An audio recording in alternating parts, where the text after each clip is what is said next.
All right, and we are live. Hey, everybody, it's Jason Blaha here. Thought I would do a quick live for you guys and gals. Although I had someone tell me I should readjust the camera. Someone who watched my coffee chat, they're like, "You can't decide to do stuff. You're so much bigger. You look small from that front shot. Like you need to change your camera angle, right? Just so that we kind of show where Coach is at here, right? So, just for the unaware. But yeah, so let's get over to the topic at hand. Let's get to the topic at hand. Also, let me link the Facebook page. You guys will follow me there. It'd be greatly appreciated. So let's get over to this topic. The whole topic of volume. I had someone who's a regular say, "Oh, you flip-flop too much," talking about stuff with volume. But I've always told you guys volume can work. And I've always kind of said, people who are modestly enhanced, we know really high volumes are always going to work. And we have a history for that. And we know it worked for a lot of old school bodybuilders back in the day. And I think the thing that when we talk about training volumes, we do have to have the conversation of overuse. We do have to have the conversation of how people avoided this stuff. And I want to remind people that years and years ago, I talked about how to use really high volumes of accessory movements like they did at Westside, because at Westside, did they not do that? Did not Louis Simmons talk about, we do 20, 30 sets sometimes for certain muscle groups for just, again, supplemental work. And that was normal for them. So we need a context for that. And they had low injuries while doing it. And I think that even if we're going to talk about this in a bodybuilding context, because again, I'm doing powerbuilding now. My training is very bodybuilder oriented, but I still do my big three. Right? In fact, I like to do heavy incline too.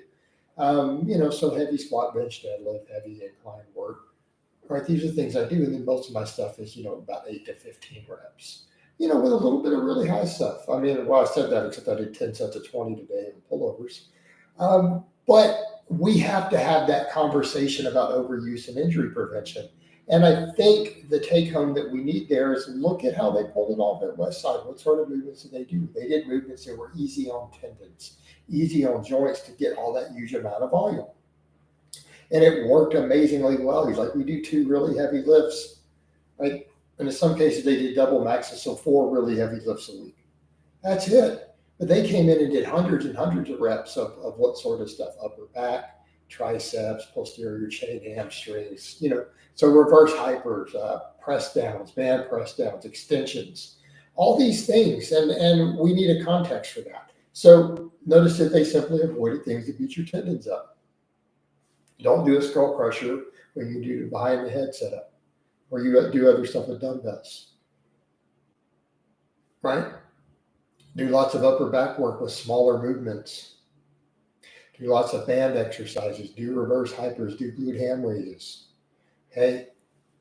Pick these exercises that are easy on your tendons. And I think that is the take home that we need in this context for high volumes and injury prevention, right? You look at your heavy work. You take your exercises that can beat you up and that are extremely effective, because are we going to argue a bench press and a deadlift are not effective? Of course they are. Okay? But what do we do with those? We don't take the volumes crazy high. We just go heavy and get them done. In and out, bam.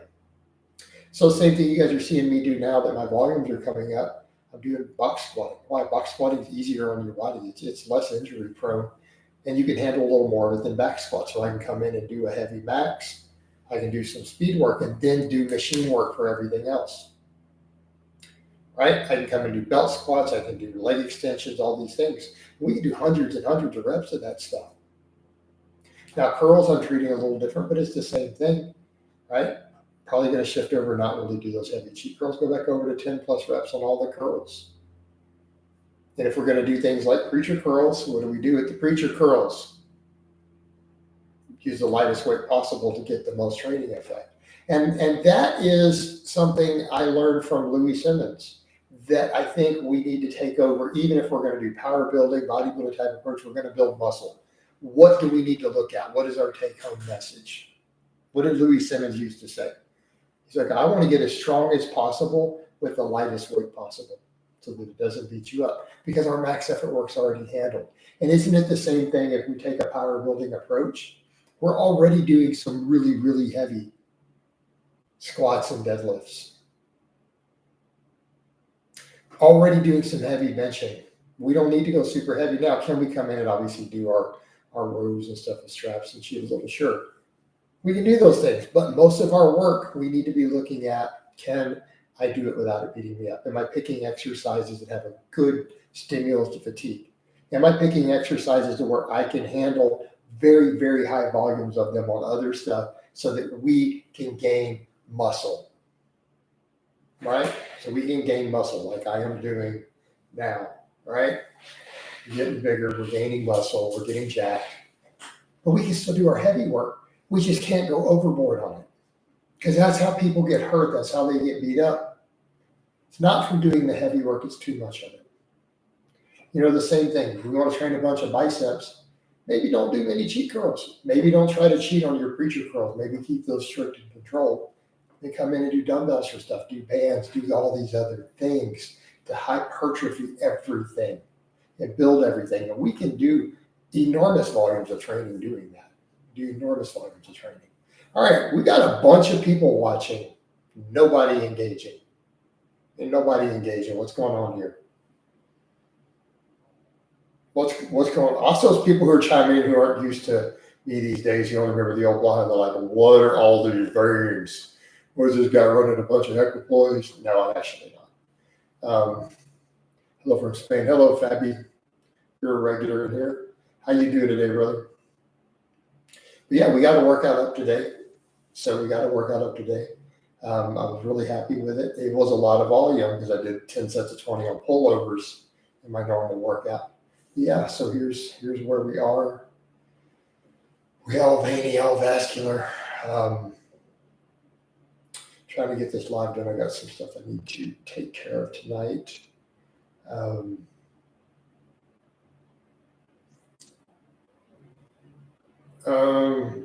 No, Tommy, I don't want just regular stuff sent. Hey, Tommy, you already lied already to me once. So why would I answer that? You lied already and said that you sent a protein thing. So you're already a proven liar, dude. Come on, don't play. Don't play. Because I've had other stuff sent off that list, but only one chocolate protein. And the person who did the chocolate protein sent me the screenshot when they sent it, and it wasn't you. So don't play. Don't be silly. No, you can just send me something off the Christmas list. I mean, you send it off the wish list. If you really want to send me a gift, right off Amazon, and it's all good. So I did send protein. Oh, okay. Mainly because it didn't show in my thing. Like I looked on the list and only one chocolate protein was done. Other stuff was subscribed off the list. So if you did it, it hasn't registered in the thing yet. Because I was checking earlier, I was looking through, let's see, a few people said stuff, which was pretty cool, you know. It's pretty cool that people did that. But I'm just saying, dude, but now I'm not giving a P.O. box. I don't want people just mailing me random things. I've had issues with this in the past, just an FYI. So just so that you're aware. So no, I'm probably not going to open random things that I don't know about, you know. Like you can message me somewhere like on Messenger from a real account as a real person. Maybe if you want to send a gift, but don't just send random stuff, dude. I'm going to throw it away because I've had weird things sent to me. And I'm talking like not even, you guys are thinking funny joke stuff. Like I literally had a guy who, and this is why I quit opening those packages. I had a guy who pooped in a Ziploc bag, and it was definitely human poop, and mailed it to me. So he zipped his own poop up and sent it UPS overnight with a note. This was like 8 years ago. So, so since that day, let me be clear. If you send me some stuff and I don't know who sent it or what it is, there's a good chance it's just going straight to the dumpster. It's like, that's, I don't know if it was 8. It was definitely at that other condo. What year would that have been? So it would have been about, I guess, 6 years ago. So something in that range. Dude, people are like that. So do you understand kind of my, so put that in context when you ask me something like that, of why I might be like, yeah, maybe, understandable now. So the sort of people who make these weird videos about me, that's the sort of people they are. That's their clique. They poop in bags and send it to you. What do you do, man? But let's get over to serious stuff. All right. But Fabi says, I really didn't see the latest video, just saw you switch to higher. Well, I didn't just switch, Fabi. There's been no switch. It's been a continual increase for months and months and months, right? It's been months of me increasing and then increasing. I've done multiple videos explaining it. So I went from training 4 days a week fasted, adding conditioning work, tons of daily cardio, which I increased over time, right? We increased it over time. And then I added a 5th day of training, then a 6th day of training, then added volume and added conditioning. And now I'm scaling back the conditioning and replacing some of the GPP with more training volumes. And again, it's actually been a sequence. So again, asking why is Coach's veins popping? Why is Coach getting more jacked? Well, because I'm training in this sort of manner, and we do all of it fasted. So it's been a gradual progression. And keep in mind, guys, there was a period of time where I trained 7 days a week for a while, with a max every day and then a bunch of volume work. But I didn't approach it with the same concept of stimulus fatigue that I'm doing now, right? So that's pretty much what I've done. And I've still, and it's not even really a change in position, because a lot of my clients, we still run the very minimalist stuff. It's like, as a coach, I have plenty of clients who we literally do 6 to 8 sets per week, per muscle group, once a week, like literally 3-day push-pull legs, because that's what their lifestyle and their conditioning can facilitate. And they make gains, right? They make gains. Like, I mean, I need to put some stuff up with Alex's stuff, with his newest kind of transformation, because he's recomped quite a bit. Like, he's like, how am I leaner with more visible abs? And he's like, I'm up 3 pounds, and now we started cutting finally. But I have him training like that, and that works in that context, right? It works in that context, guys. So, but what I am doing is chasing absolute maximum gains, and at this point, I'm literally going off all the research, the meta-analysis we have. It's not exercise science of hypertrophy. This is big scale studies that these hypertrophy and bodybuilding studies can't get funding for. So what they are literally showing is, in larger populations, lifting weights is just as good as cardio for fat loss. So what I'm doing is saying, look, now that my conditioning is up, let's use that GPP I've built to do more volumes of training, so that we might get a small hypertrophic response, so that all of our exercise stimulates some muscle growth. And it's not like I don't get up and do walking and go shopping and have a life and other stuff. So I'm not completely sedentary outside of that. But you get to a point where you're lifting 2.5 hours a day, 6 days a week. That's a pretty high level of physical activity. What's the difference between a Swiss bar and a football bar? Literally the name. They're the same thing. It is pretty much the same name for the 2 different names for the same bar. They're also called a multi-grit bar, right?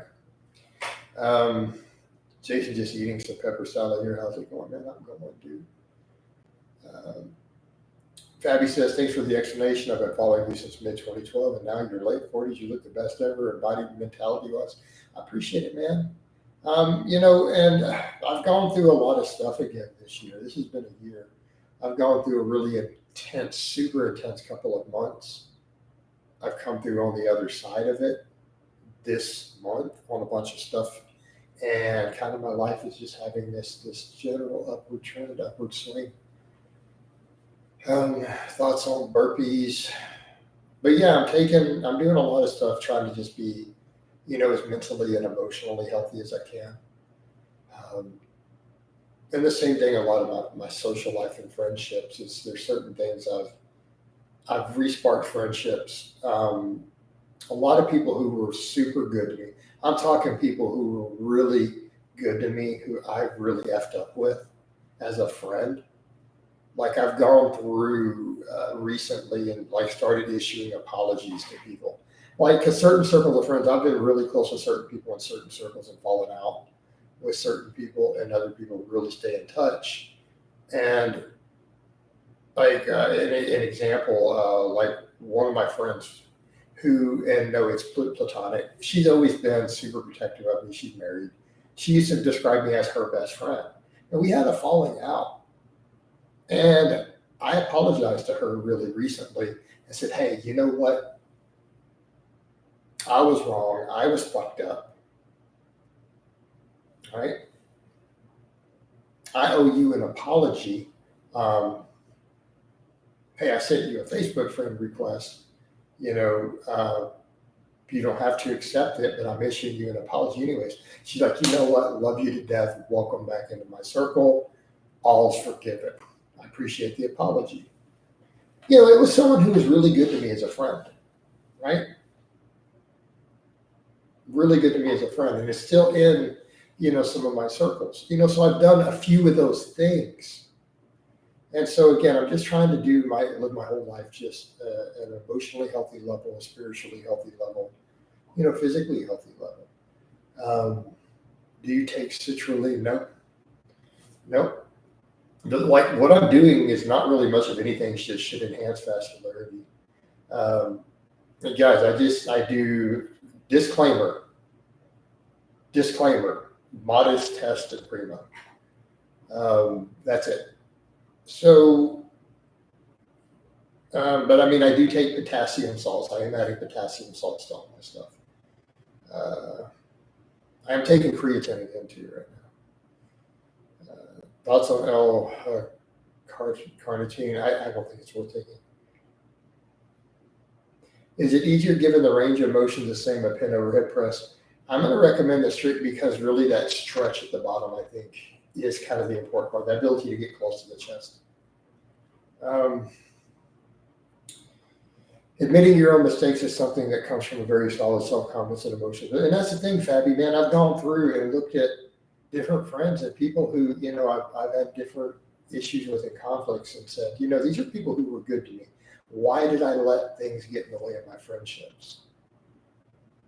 And you apologize to those people,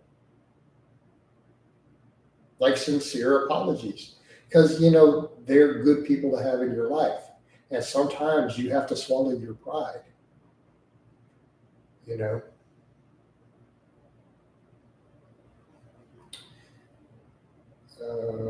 Have you ever been this lean before in your life? No, this is probably the leanest I think I've been.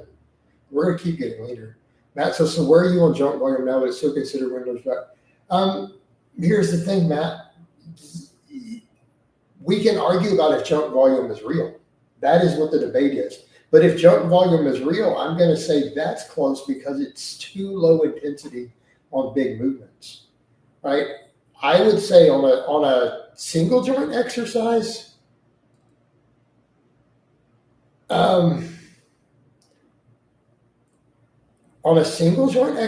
if you're close to failure, I don't think you can have true junk volume. I just don't think it's possible. But when you're talking about a multi-joint movement,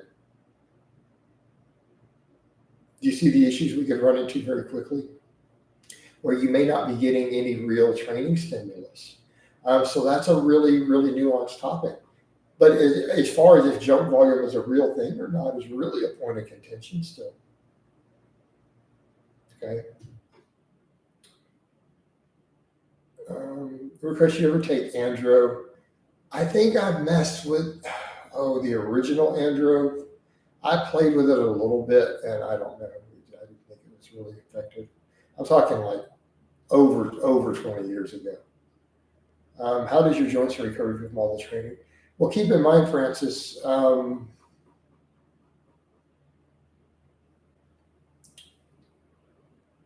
do I put this? It's not bodybuilding versus powerlifting. It is what exercises you are doing.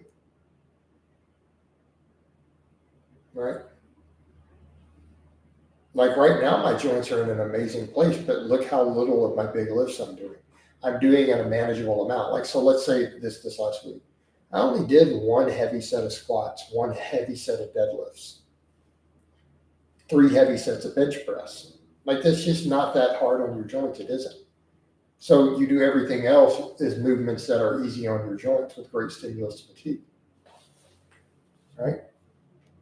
Does that make sense? So it's not even about bodybuilding versus powerlifting. It is where are you putting your volume in terms of exercise selection. Right? Tommy says alcohol is a cause of most. Dude, it's a big one. Is it unhealthy to be single digit body fat all year round? TJ, I mean, that's the thing I had to admit to when it comes to body fat. This is something I've addressed quite some time back, actually. An observation I made. I made an observation of people who have low body fats, people who diet.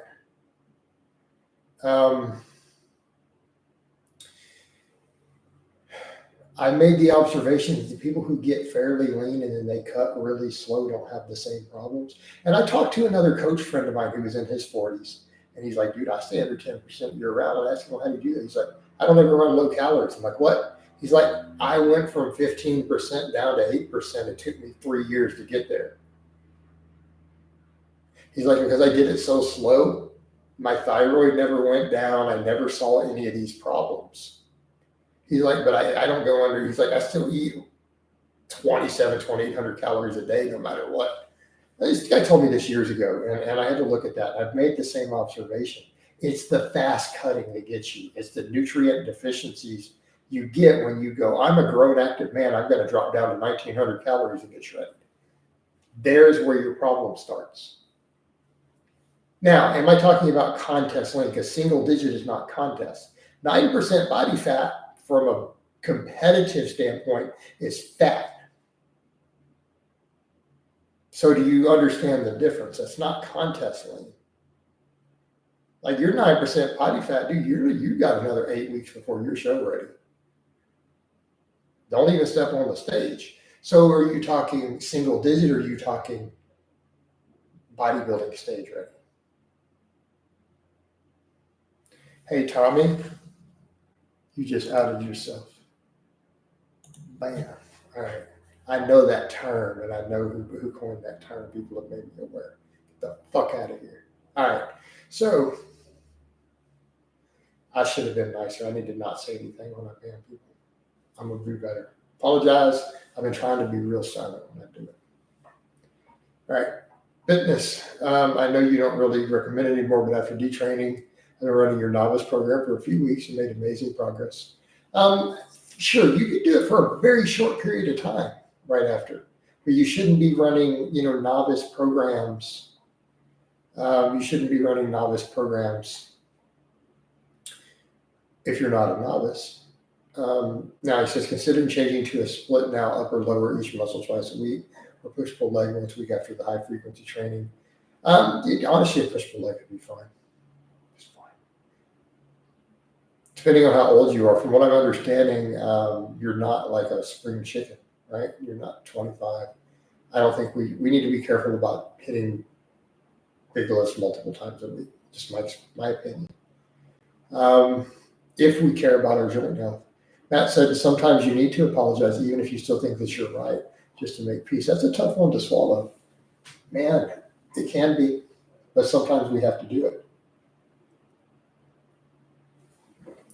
So here's the question I would ask you when it comes to that sort of situation. Apologizing when you still think that you're right. It's not necessarily a sincere apology. Keep that in mind. I was talking about actually giving a sincere apology. Okay.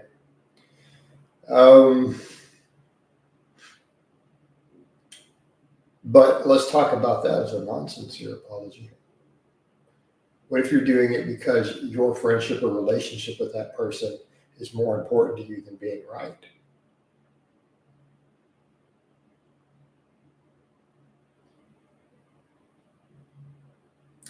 That's what you have to do sometimes. you value their friendship or their relationship more than you value being right in that case. And occasionally you have to do that, don't you? But I think in that case, that's more of a case of maybe social maturity, relationship maturity.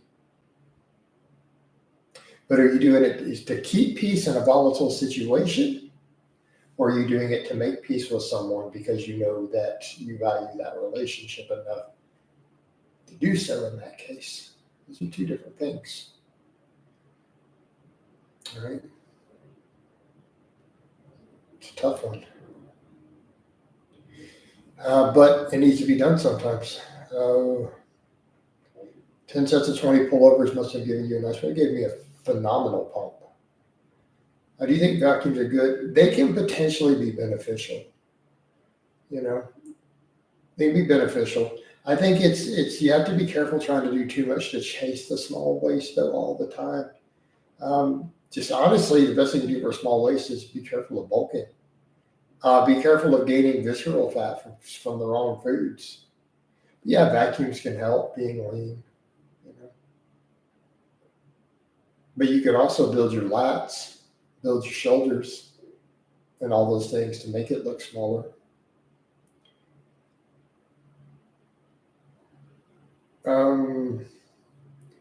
I hear slip. Okay, slip disc is not actually a thing, Ruben. I've heard even MDs say that. But ruptured disc, sure. Herniations, they're relatively common for people who don't actively exercise, especially if they don't deadlift any tips for someone. So if you have I don't give back injury advice in public. In private for clients, and then maybe talking with you having a PT also, I'll work with people, but as general public advice, I don't give advice for people with back injuries. Other than to say, definitely get a reverse hyper. This is something I've had luck with clients with ruptured discs. That would be the only piece of advice I would give. Right? Abby says, I'm 33, been training since I was 19. I'll give it a go. I get the push-pull legs. All right. Veins popping today, coach, big time. Yeah, definitely.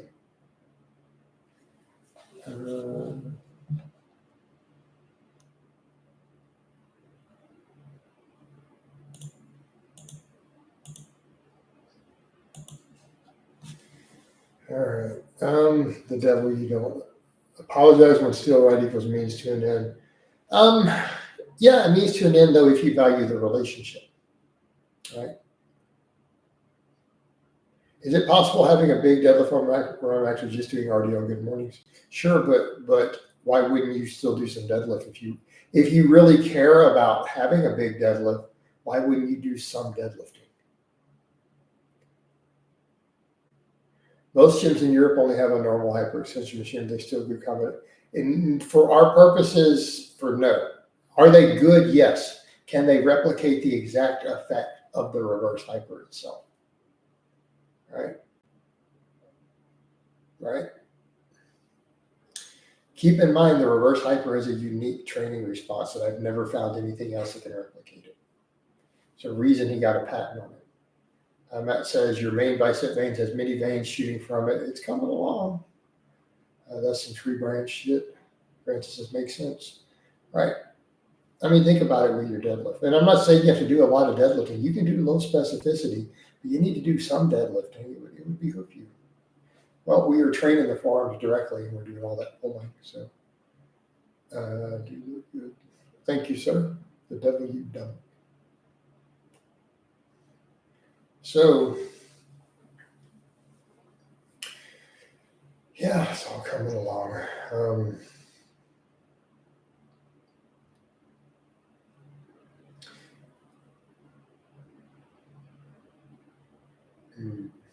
It's still funny. People are always still talking about the fake tough guy persona. I don't think I even put off the tough guy persona, let alone the fake one. Ironically, people who know me describe me as a big teddy bear. So how's that for a fake tough guy persona? Literally, girls describe me as a big guardian teddy bear. It's like, people are so funny. The internet is so weird. I don't think I have a tough guy persona at all. I'm just me, guys. Y'all are projecting. People project onto you. Everyone noticed that people on the internet project their insecurities, their problems onto everyone that they watch. It's a fascinating thing. It's a fascinating thing. All right. Sandbag carries good for GPP. Yes, of course. Of course they are. You know, some people do it in real. Yeah, they do the same thing in real life. People just love to project. Man, I'm just over. Imagine hating me and all I'm doing is lifting weights, a bunch of bands, and playing the guitar and teaching people and coaching. I'm sorry, guys. It's just that's literally what I do. It's just, oh man, like literally, that's my whole life. That's what I do. All right. Spend time with my friends and people and be supportive of them. That's like all I do. What you see is what you get. Shoulder press versus front raises for front delts. Yes.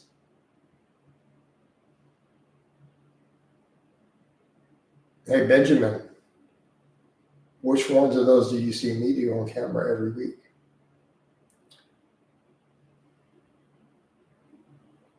No, Pepper, I think that we should have a day off would be a good idea. Six is a lot. Like 6 is already extreme, and I do 6. I would recommend you need a day off. It would be wise. So to answer your question, Benjamin, on my shoulder day, if you go back and look at the shoulder vlog this last week or the week before, didn't I do both of those? So you see me do both of those on camera, right? Regularly. Hence the problem with your question. Like if you really care about a muscle, do you think you should consider, like if you really, really, really care about a muscle, shouldn't you probably do some compound and isolation both for it?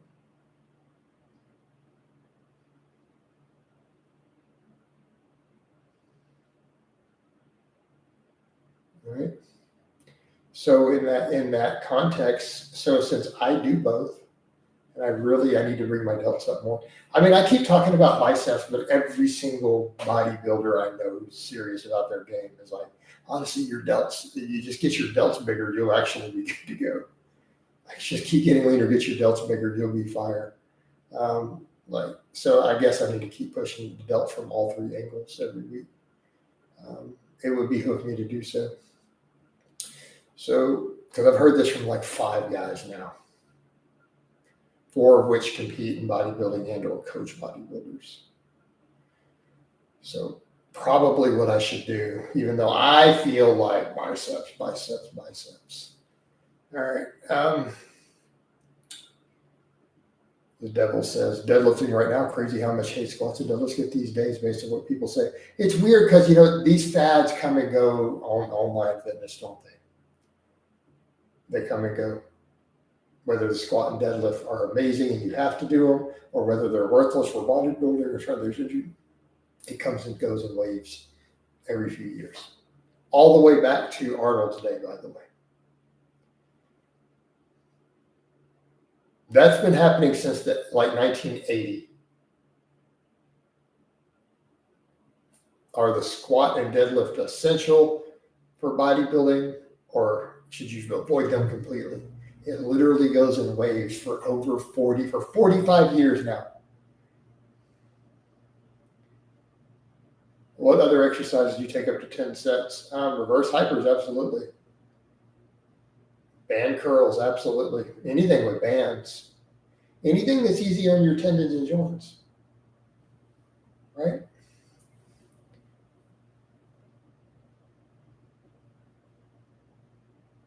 Omar says, my friend Delton Searchton seems to be bigger than average. I don't even think I'll get well train him. Are you doing laterals or are you doing upright rows?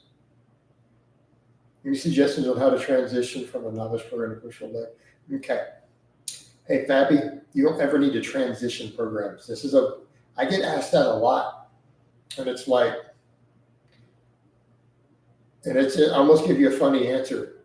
Man, I bought a new car. How do I transition from my old one to it? Well, you open the door and get inside of it and drive. There's your transition. You trade the other one in at the dealership as your trade in, and you walk out the door the same day in the new car. That's how you transition. So if you've been running starting strength and you want to go to conjugate, how do you transition? Well, Monday morning, you come in to do a max bench.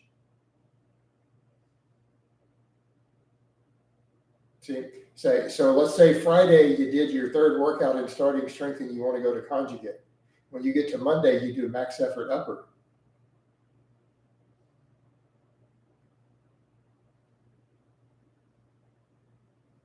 That's how you transition. You walk in and you start it. You go to the gym and you start doing it. There's your transition. I don't recommend you do it in the same day. I don't recommend that you go from starting strength to conjugate in the same day. You should probably only work out once. I'd probably take, since you did probably a squat on that Friday, I'd wait 48 hours to start the conjugate. I'd take a day off between. All right, there's your transition. Done.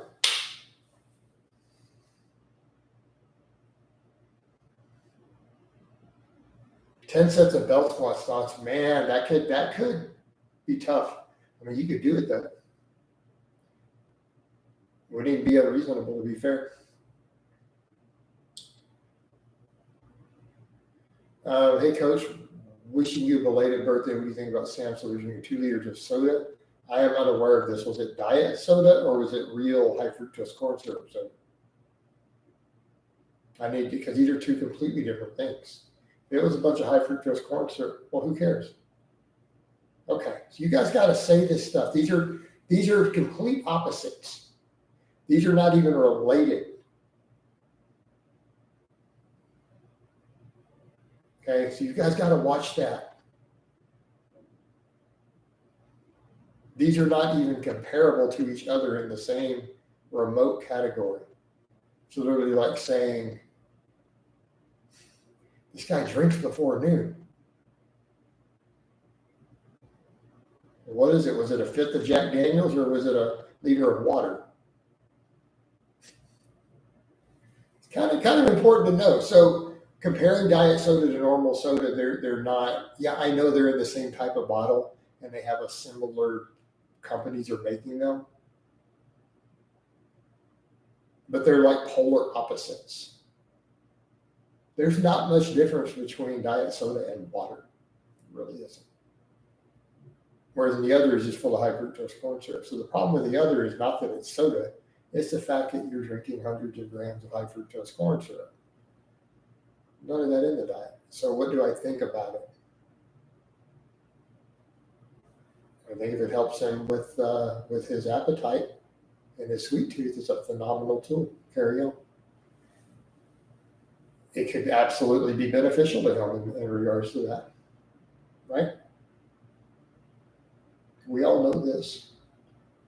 It's not like any reasonable person thinks diet sodas are unhealthy based upon any evidence. I'm not going to jump into the whole Luigi thing. I've only seen a couple of pictures. I vaguely remember, I've seen some shirtless stuff on social media. I mean, dude's in good shape. I mean, no doubt. Unfortunately, he threw his wife away. And I don't want to get into the political topic or any of that, but I'm going to go out on a limb and say whether you have a problem with the system or not, I mean, just gunning somebody down like that I don't think we can really justify that, you know. And the poor guy's throwing his life away doing it. I mean, that's it. He's going to go to prison. You know, it's really a tragedy. It's a tragedy that a system went into a situation where he felt the need to do that. And it's a tragedy that the guy threw his life away. It's a tragedy he killed somebody who we could argue all sorts of stuff, right or wrong. Guy didn't deserve to die. His family didn't deserve to lose, a father and a husband and all that, right? I mean, it's one thing if it's self-defense, but I'm not going to jump into the whole thing. But as far as anyone being natty, why do we even ask that anymore? This is 2024. Does anyone care about anyone being natty? According to my surveys, no one gives a shit if anybody's natty anymore. I ran polls. The only time 92% of the population who watch my channel care if someone is natty or not is if they lie about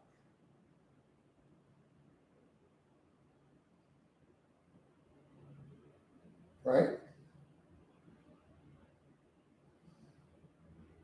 It's a rare occurrence that someone in Luigi's position is like, why? What do you mean, Omar? So explain his position.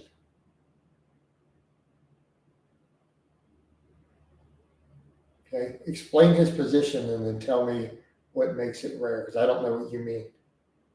Someone who's been arrested? I think lots of people who get arrested are jacked. I don't see why that's a factor. So do you see what I'm saying? I don't understand.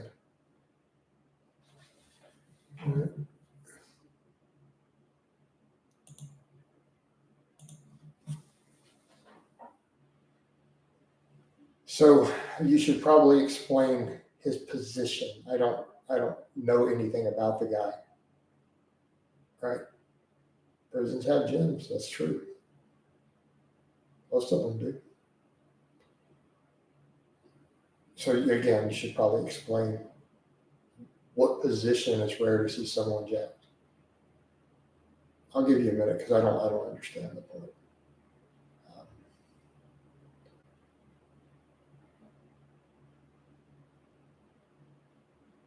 Oh,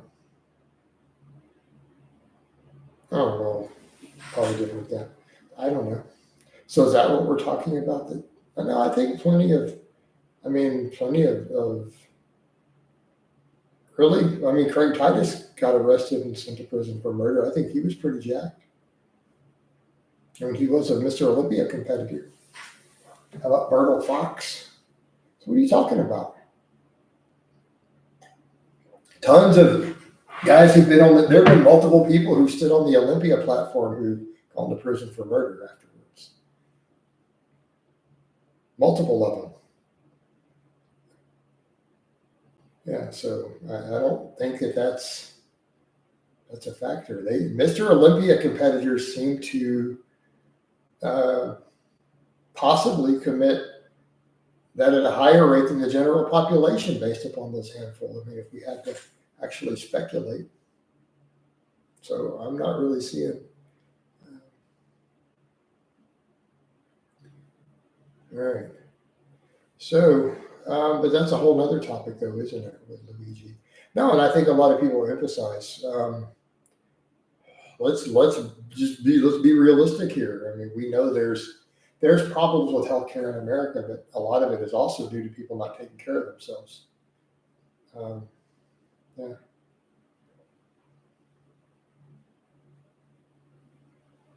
All right. When working sometimes 12-hour days, walking at 4 a.m., like asleep, being sedentary on the flight deck all day, would you recommend to postpone the training day or get a light workout? Yeah. I'd get a light workout in. Do chin-ups work the long head of the tricep a lot or just a little? Oh man, Benjamin, we can argue that one all day. I've heard legitimate experts with advanced degrees in the field argue in both directions. Which means we probably don't have a true answer there. How's that for fair? How about we throw it into a maybe? Right? But Ben, most people are jacked.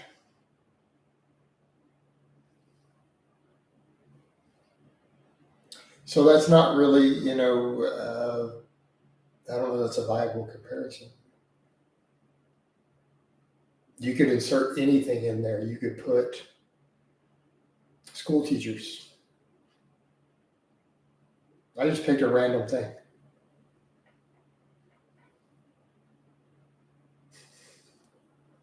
You just pick anything random. You can pick any random demographic other than athletes. Right? You probably can't throw football players or bodybuilders in there, but you could take literally any demographic. You could say most people in Oklahoma aren't jacked. Most people in Indonesia aren't jacked, right? Most school teachers aren't jacked. Most bus drivers aren't jacked. Right? You can literally just pick anything. So I don't know why that's the thing. I just saying, just throwing it out there. Jason, why do I eat high protein meals so much slower than meal primary consisting? Because it's higher satiety. Fabby, we're getting into, you're like, what would light work? I don't know. We're getting over into coaching at that point.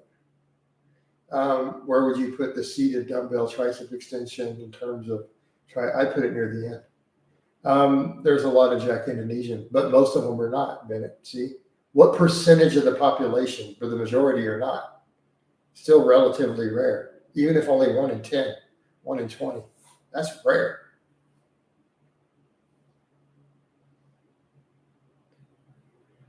Right?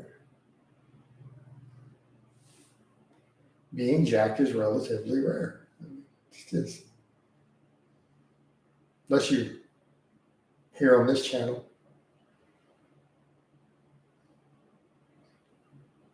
Jason, your vascular is looking insane lately. Yeah. What do you think? Maybe coming along. Now I just need all of this looking like this, right? Then that'll be something. That'll be a ways to go.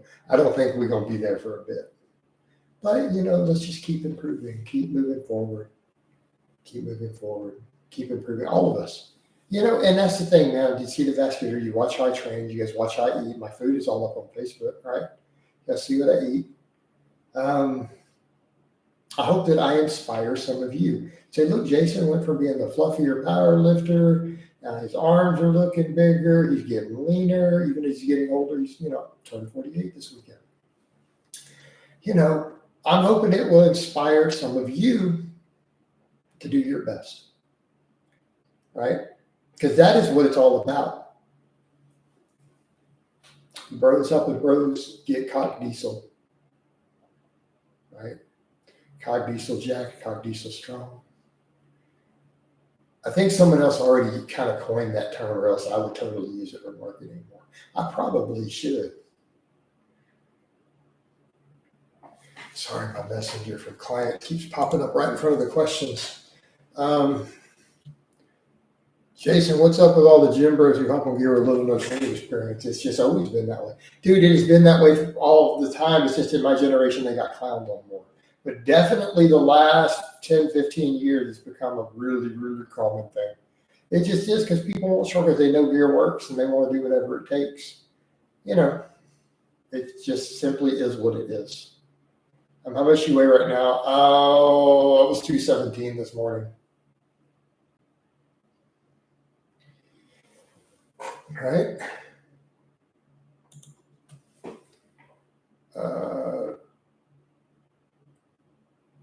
It would be worth it. No, I don't think so. No, Pepper, I'm not willing to do that. There's just, so Joji, hey, just with the podcast you recorded, I'm waiting on him to get back with me. In fact, I talked to him today. In fact, yesterday, he and I actually had a phone call because I'm working on him with his coaching. I'm coaching the guy again who we did the podcast with. So it should be up, I'm thinking, this week. I mean, guys, as soon as it is up, I give you my word, I will link it on the channel. Okay? I will link it on the channel. Like when it's up. But until then, I don't have any updates. He's working on it. He's working on it. But it's been recorded. It's in the editing process. He's got another guy, tech guy, who's doing all that for him, with him. So yeah, it'll be up. We had a fun little chat. He's a good guy. He and I chat, obviously, we chatted for like another hour off camera with some other stuff. Because I mean, he's a cool guy. We relate. We're both entrepreneurs. We're both Slavic. You know, we kind of got we both lift. Right? I think one of these I kind of just have some things in common with. We grow up.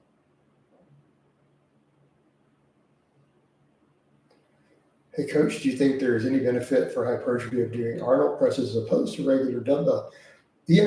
I like Arnold presses. Okay, I'll be honest. I'll try to be honest all the time. That's a figure of speech. I like Arnold presses. I don't ever do them on camera because I do barbell overhead pressing, but I actually like the exercise. I think it actually feels good. So if you're in here doing them and you want to do an Arnold press, which again, you guys know the Arnold press, they're a good exercise. They're a good exercise for just improving shoulder aesthetics. I like them. I used to do them back in the day. I actually like how they feel. I don't know if for me right now with my current shoulder ranges of motion, if they'd work that great. But if you enjoy the exercise and you really feel the shoulder working and you really feel those front delt and upper chest area and all of this really work for you on that exercise, by all means do them. No, they're a fantastic exercise.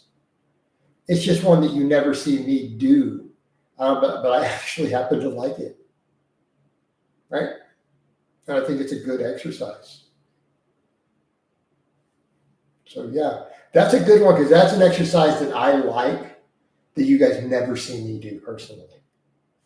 So I think that's a great question. No, dude, it's phenomenal. Assuming you have the shoulder range of motion to really get the most out of it. But if you feel it really well, then you probably do. Yeah.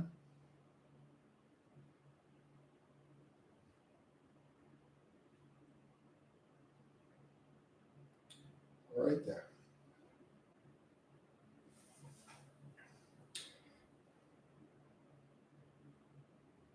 Hey, Pepper, I'm not going to answer that. You're asking me to answer a question in this current political climate when people already make crazy false accusations of me like that to sound like a racist. So I'm not even going to read your question out loud. Do rear delt flies work the medial head almost as much as the lateral raise?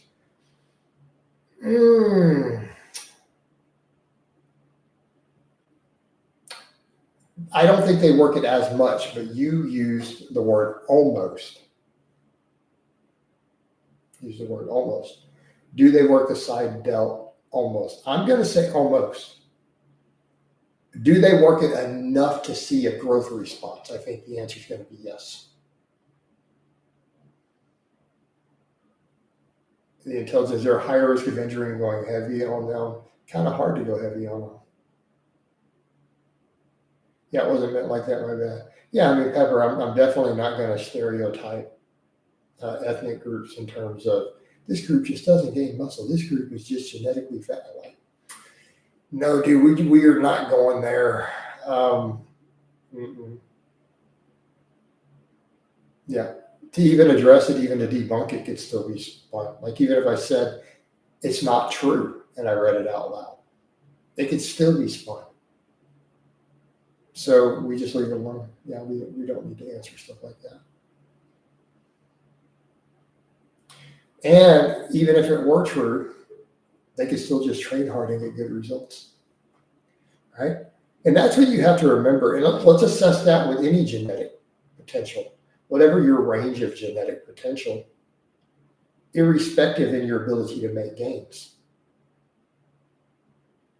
Intelligent, I know some people who are too. That's why it's kind of like people have, and I'm not going to read your question out.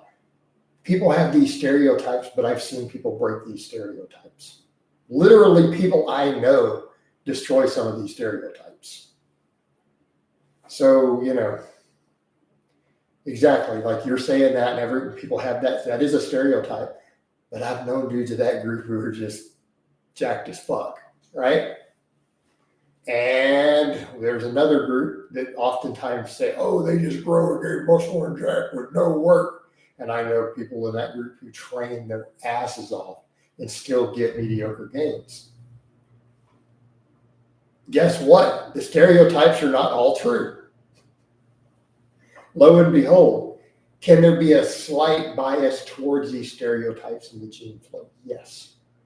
Are they true? Like, no.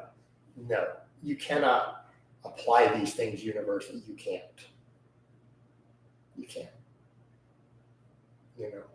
And you have to remember some of those stereotypes are cultural ingrained habits. They're not necessarily genetic. Okay? Not always. So again, context. But we'll come over to the other point. If you train hard and eat right, irrespective of your genetics, you will get results. Some people will get better results and faster results than others. The problem is when we start making these sort of statements, it will encourage people to not give their best. Like when people say, "Oh, I don't have good genetics," you're giving up, right? When you do that, you are creating a self-fulfilling prophecy, and we know that from the research.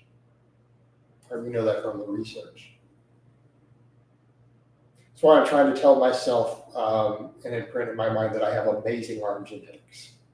I'm starting to tell myself that.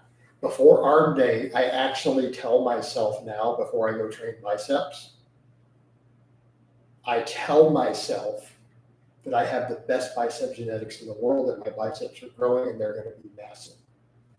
And then I go train biceps.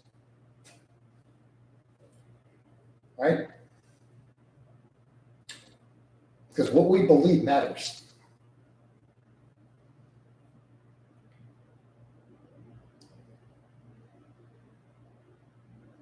And it hasn't helped me that I've said in the past the opposite. That has not done me any favors. Kendall says, "Coach, I'm fairly novice to benching. I'm doing AMRAP top sets at 85% to 90% of my max. The question is, are heavy singles better after or before my AMRAP? You're not doing heavy singles after an AMRAP. What? No, you need to do it before if you're going to do it. But you might want to consider thinking about your whole program and what you're doing here. I don't know what all you're doing with that. What do you think are good strength standards for natties? I think that dad bod strength standard I have is a good strength standard for natties. 315 bench, 4 or 5 squat, 500 deadlift, 10 pull-ups. There you go. That's a good metric to aim for. Now, are some people going to have better genetics than others towards a bias in those lifts? Yes. Guy with shorter arms is going to find a 315 bench easier and a 500 deadlift harder? Yes. Guy with long arms is going to probably bench 500 way before he gets to a 315 bench, of course. And 10 pull-ups. Now, there you go. I know pull-ups isn't 10 pull-ups. I know it's 10, so it's not a strength standard, right? Because it's rep work and rep isn't true strength. But I'm just throwing it in because I think it fits really well. I've always kind of said that. But you can do 225 for 10, you can probably bench 315, to be fair, Daniel. So let me put it to you this way. If you can do 225 for 10 clean paused reps and you can't bench 315, I can coach you for 6 to 8 weeks and have you benching 315. With one-on-one coaching, if you have that rep strength, I can get you to 315 real fast. If you can't do it already. Fair? So we're kind of in the same stones throwing range. Coach, the pain in my knee grows if I don't do leg curls before squats. Oh man, you got weak hamstrings. Okay. So based on what I'm hearing here, you need to work on your hamstrings more. So in other words, without a hamstring pump, you don't get enough knee stability to really squat ideally for your current strength. Okay. That is what I just interpreted. You need to work on your hamstrings more. Very simple solution. What? Coach, you fell for where?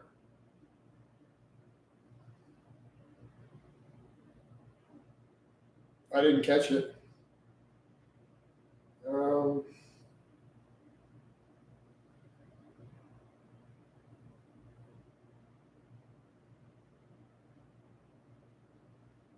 oh, whether someone's his sentence. Yeah, but it's not the true N word, and someone I'm literally answering whatever. Dude. Who cares? I mean, how immature does someone have to be? Right? How immature does someone have to be for someone to get a long sentence, literally asking a training question, and then people go, ooh, Jesus Christ, guys. Grow up. Grow up.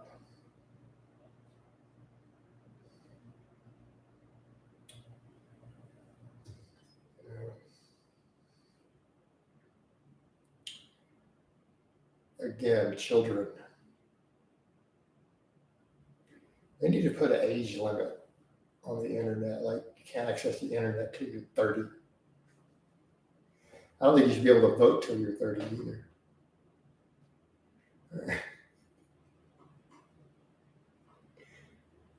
Back in my day, it was like this. If we were ignorant, we didn't know any better. We liked it that way. We loved it. All right. Sounded like a grumpy old man. Oh, man. All right, guys, we're past an hour. All right. So, time to wind it down, guys. I got stuff to sort. So I love all you guys and gals. I hope it's been informative. Show you guys the veins one more time. And I'll talk to you next time.